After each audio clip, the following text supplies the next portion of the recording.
The Ravens finished up the job and snatched the AFC North back from the Pittsburgh Steelers after winning their final regular season game against the Cleveland Browns.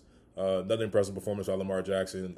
Obviously, big loss with Zay Flowers going down early in that game. You would hope that the Ravens could kind of get out of there that last tough division game, hopefully without any scraps. And by and large, they really are going into this postseason very healthy. But obviously, Zay Flowers being a big piece to what they do. I'd be very surprised if he did play this weekend against the Pittsburgh Steelers, because it looks like it's probably an LCL injury in the knee, and it's pretty tough to come back from, and it's very easy to do further damage. So I don't expect Zay Flowers to show up. If he did, obviously that'd be amazing, but I really don't expect that to happen. But the Ravens don't get any excuses. I know that Zay Flowers is a big piece. Everyone knows that, but this team's not going to get that excuse by the NFL world and, of course, by fans, because you still got Lamar Jackson, a two-time MVP, with a chance to win the third MVP. You got Derrick Henry in the backfield, a Hall of Famer, all-time great running back. You got two great tight ends in Isaiah Likely and Mark Andrews. You have a very much improved defense throughout this season, led by Zach Orr, after all the scrutiny that he's been facing by myself and a lot of other people. They've really turned the season around and have played so much better that the expectation now is that this has to continue into the postseason.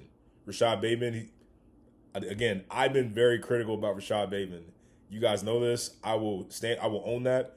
I am the one that said that the Ravens should have tried to trade and explore trades for Rashad Bateman. Instead, they brought him back on an extension, to my dismay. But Rashad Bateman has played well this season. I think at times he's still been a little bit up and down and a little bit inconsistent at times, but he's played pretty well. Another touchdown grab this past weekend. He's gonna have to really step up now, because now it's looking like he's gonna be wide receiver one, with the unlikely chance that Zay Flowers will play this weekend. So I'm expecting Rashad Bateman to step up. I'm expecting his offense, Todd Monken, John Harbaugh, to step up. You can't allow this Pittsburgh Steelers team to take away what you're building and what everyone believes you really are capable of doing, and that's getting to the Super Bowl and winning it. Let's call it what it is.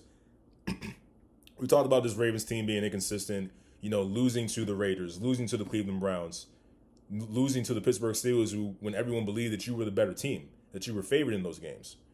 Everyone believed that you were the better team, and you've shown that you will have letdowns and not play up to snuff when it comes to certain teams. So now, I don't want to hear anything about Pittsburgh's 4-game losing streak going into this postseason. I don't want to hear anything about them free-falling and limping into the playoffs.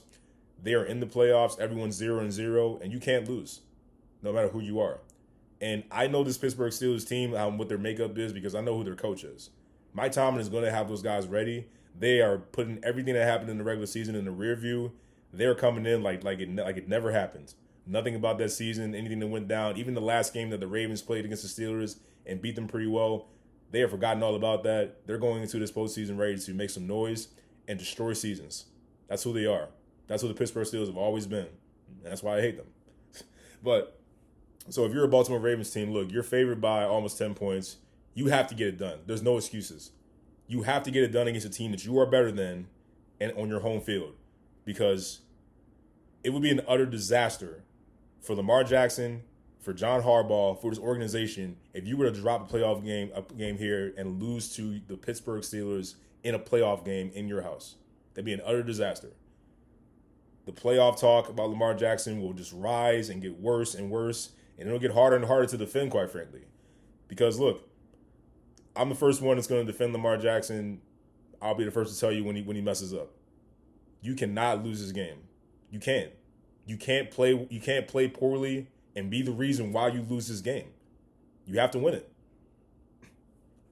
The road, if you want to erase the playoff talk, and I'm talking about Lamar Jackson here, if you want to erase the playoff talk and get it and really eradicate it forever, you put yourself in a position to give yourself another chance to do that.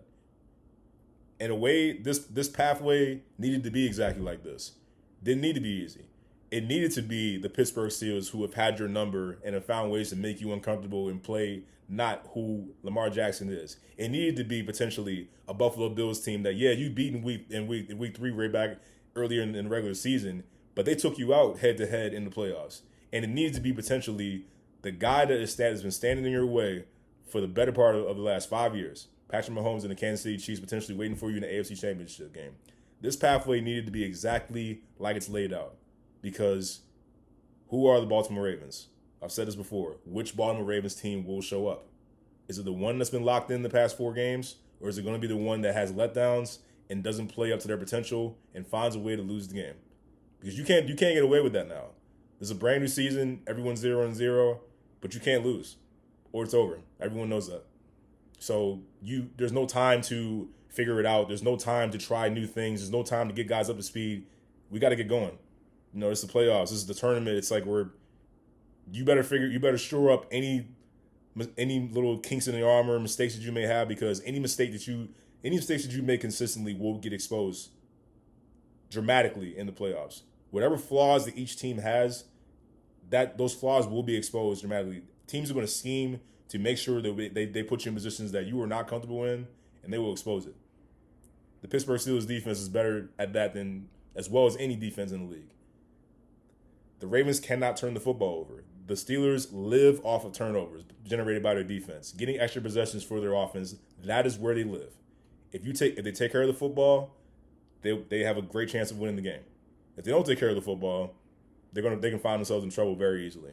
I can look back at the last game and see there were 2 fumbles in that game that the Ravens could have easily lost, but the ball actually happened to bounce their way.